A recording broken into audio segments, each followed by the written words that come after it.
नमस्कार बंधुओं। अब हम चर्चा करते हैं कि हाइपोग्लाइसीमिया को कैसे पहचानें।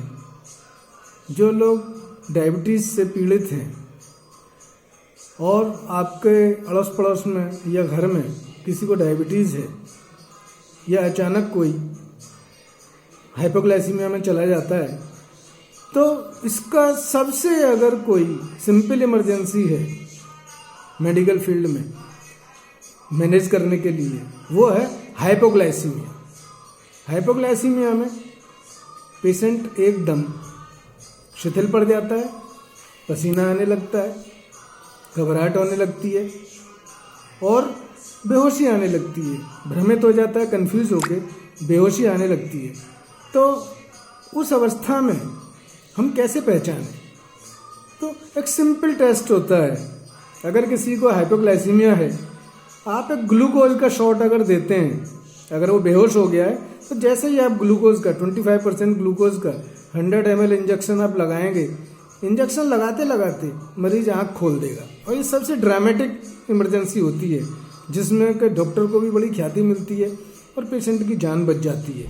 तो जब डायबिटीज़ का अगर आज 10% लोगों में 7 से 10 करोड़ लोग हमारे भारतवर्ष में डायबिटीज़ से पीड़ित हैं, तो उनको डे टू डे प्रॉब्लम आती है। कभी हर वक्त डॉक्टर साहब अवेलेबल नहीं होते, आप घर में हैं, दवा खाई, खाना खाना भूल गए या नई दवा चालू करी, शुगर एकदम लो होने लगी, तो एकदम उनको चक्कर आने लगे, कंफ्यूज हो गए और लग रहा है कि जैसे वो बेहोश हो जाएंगे। उस वक़्त वो क्या करें? उस वक़्त जो है उस हाइपोग्लाइसीमिया को रोकने के लिए अगर वो चीनी खा लेते हैं, ग्लूकोज ले लेते हैं, या पार्ले जी का या और कोई मीठा बिस्कुट खा लेते हैं, या कोई भी मीठी चीज़ या टॉफ़ी वगैरह खा लेते हैं, तो उससे जो है उनकी हालत में एकदम सुधार हो जाएगा और उनकी चेतना वापस लौट आएगी और आगे जो है फिर वो अपना खाना खा के बिल्कुल नॉर्मल हो सकते हैं। बंधुओं, अगर हम प्रत्येक मनुष्य को जो भी डायबिटीज़ से पीड़ित है उसको ये बता के रखें कि हाइपोग्लाइसीमिया क्या है और हाइपोग्लाइसीमिया से क्या हो सकता है। हाइपोग्लाइसीमिया में कोमा जाने से अगर कोमेटोज हो जाता है और अगर कुछ समय तक उसका ढंग से मैनेजमेंट नहीं हो पाया या कमरे में बंद रह गया, किसी को पता नहीं लग पाया, उसका ब्रेन डेथ भी हो सकती है, परमानेंट डैमेज भी हो सकते हैं। हाँ, आदमी जो है बहुत ज़्यादा घातक होता है। अच्छा, तो इसके लिए डायबिटीज़ का मैनेजमेंट में सबसे जो है हाइपोग्लाइसीमिया का मैनेजमेंट हमें ज़रूर आना चाहिए। हाइपोग्लाइसीमिया को इस तरीके से हम पहचान सकते हैं। अब अगर शुगर में, डायबिटीज़ में शुगर बढ़ती है, उसको कैसे पहचानें? तो 2 तरीके हैं। जब शुगर बढ़ेगी तो आदमी को हाइपरग्लाइसीमिया में, इसको हाइपरग्लाइसीमिया बोलते हैं, बार बार पेशाब जाएगा, मुंह सूखेगा, हैं, और उसमें हेडक भी होगा। हाइपोग्लाइसीमिया में भी हेडक होगा, हाइपरग्लाइसीमिया में भी हेडक होगा, थोड़ी उलझन भी होने लगेगी। लेकिन जो बार बार पेशाब जाने की जो बात है, प्यास लगेगी, भूख लगेगी, बहुत बार बार आप पानी पी रहे हैं, पेशाब जा रहे हैं, पानी पी रहे हैं, पेशाब जा रहे हैं, सो ये जो है हाइपरग्लाइसीमिया का साइन है। हाइपरग्लाइसीमिया में आप जरूर अपनी ग्लूकोमीटर से शुगर चेक करें और अपने डोज को, या तो डॉक्टर साहब ने जितनी डोज बताई है उतनी डोज लें, या डॉक्टर साहब के पास जाके अपना ब्लड शुगर दोबारा चेक करा के HbA1c करा के अपनी डोज को फिक्स कराएं।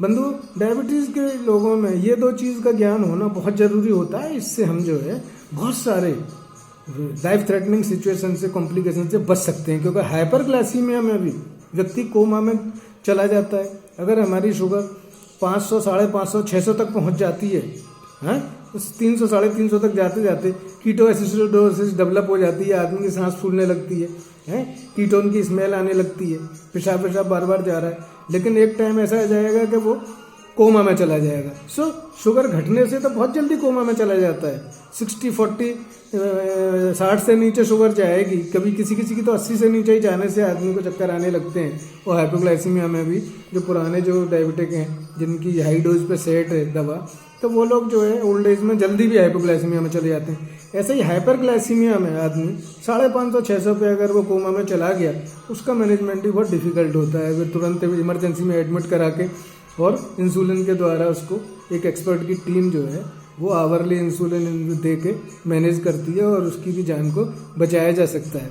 लेकिन हाइपोग्लाइसीमिया और हाइपरग्लाइसीमिया में जाने में हमें कार्डियक कॉम्प्लिकेशन का भी बहुत खतरा रहता है, क्योंकि जब हाइपोग्लाइसीमिया होता है जो हमारा पोटेशियम है वो पोटेशियम सेल के अंदर चला जाता है, जब नॉर्मल होता है तो सेल से बाहर आ जाता है। तो जो हमारा जो अटेंशन है, अगर कोई हार्ट का हमें दिक्कत हो रही है, एरिथमिया हो रहा है, कुछ रिदम बिगड़ रही है, कुछ है, तो हमें कार्डियोलॉजिस्ट से और इमरजेंसी में जरूर संपर्क करना चाहिए। तो बंधुओं, ये दो चीज़ ऐसी हैं जिनको अगर हम ध्यान में रखते हैं तो हम बहुत से जीवन को, अपने आप को भी मैनेज कर सकते हैं, और अगर हम अपने साथ के लोगों को एजुकेट कर देते हैं हाइपोग्लाइसीमिया और हाइपरग्लाइसीमिया के बारे में, तो हम बहुत सारे जान को बचा सकते हैं, बहुत सारे कॉम्प्लिकेशन को बचा सकते हैं, और लोगों के डायबिटीज़ को एक सुख में बना सकते हैं। डायबिटीज़ एक मेटाबॉलिक डिसऑर्डर है, इसका मैनेजमेंट बहुत ईजी है, लेकिन अगर हम इसको जान लेंगे तो हम बहुत सारे झंझटों से मुक्त रहेंगे। क्योंकि अगर इतना आज जिस हिसाब से करोड़ों लोगों को डायबिटीज़ हो रही है, उस हिसाब से ये दोनों चीज़ों का, हाइपोग्लाइसीमिया और हाइपरग्लाइसीमिया, शुगर बढ़ना और घटना, ये दोनों का ज्ञान होना प्रत्येक मनुष्य को बहुत जरूरी होता है। अगर शुगर घट रही है तो उसको आप जो देसी भाषा में बोल सकते हैं, सब तरी हो गई। अगर डायबिटीज़ के मरीज में तरी हो रही है, इसका मतलब शुगर घट रही है। तरी का मतलब पसीना छोड़ गया है। अगर उसको खुश्की हो गई है, खुश्की मतलब सूखापन आ गया, अगर खुश्की हो रही है तो शुगर बढ़ रही है। तो दो टर्म में आप जो है डायबिटीज़ में ये ध्यान रख सकते हैं कि अगर तरी हो रही है तो शुगर घट रही है, अगर खुश्की हो रही है तो शुगर बढ़ रही है।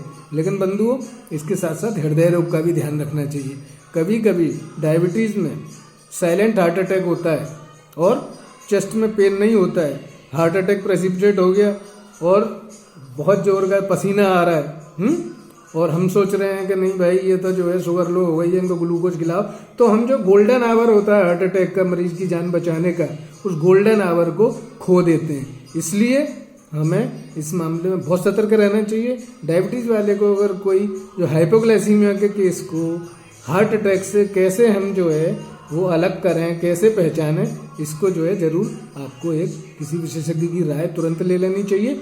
और या फिर हमें तुरंत जैसे ही ग्लूकोज दिया, अगर वो हमें होश आ रहा है और ठीक हो रहे हैं तो ठीक है, नहीं तुरंत उठा के हमें कार्डियोलॉजी इमरजेंसी ले जाना चाहिए। आशा है बंधुओं, मेरा प्रयास है कि ये बहुत छोटी छोटी टिप्स हैं जो कि हमें ध्यान रखनी चाहिए, और मैंने ज़रूरी समझा कि नए साल के मौके पे आपको नए साल की शुभकामना के साथ ये अपनी छोटी छोटी सी जो सलाह है वो ज़रूर मैं आपको दे दूं। कभी कभी किसी चीज़ से, किसी एक लाइन से किसी का जीवन बचाया जा सकता है, और हर आदमी, एक अनाड़ी आदमी भी किसी की जान बचाने में सक्षम होता है। ये बातें हमारे जनरल पब्लिक को सबको पता होना चाहिए। नमस्कार, धन्यवाद। और एक चीज़ और है, हमें सुबह शाम आधा घंटा अपनी मानसिक स्वास्थ्य के लिए देना चाहिए। डेली ध्यान लगाएं, योग प्राणायाम करें, 1 घंटा लिटरेचर के लिए भी देना चाहिए और एरोबिक एक्सरसाइज के लिए देना चाहिए। तो 1 घंटा फिजिकल हेल्थ के लिए और 1 घंटा मेंटल हेल्थ के लिए। मेडिटेशन करें, गीता जी का पाठ करें नियमित रूप से 1 अध्याय रोज का, और बैलेंस डाइट लें, और आराम में पूरी भरपूर नींद लें। और जो भी कार्य कर रहे हैं उसमें हर 1-2 घंटे के कार्य के बाद, 1 घंटे के कार्य के बाद 2 मिनट का ब्रेक लें। और 2 घंटे अगर काम करते हैं तो 5 मिनट का कार्यस्थल पे अगर हम ब्रेक लेते हैं तो हम अपने मानसिक स्वास्थ्य को और फिजिकल हेल्थ को, दोनों को बरकरार रखते हुए संसार की बहुत अच्छी तरीके से सेवा कर सकते हैं, और हम देश की, संसार की प्रोडक्टिविटी को बढ़ा सकते हैं, और अपने मानसिक स्वास्थ्य को अच्छा करके पूरे संसार को बहुत सुखमय बना सकते हैं। ओम शांति शांति।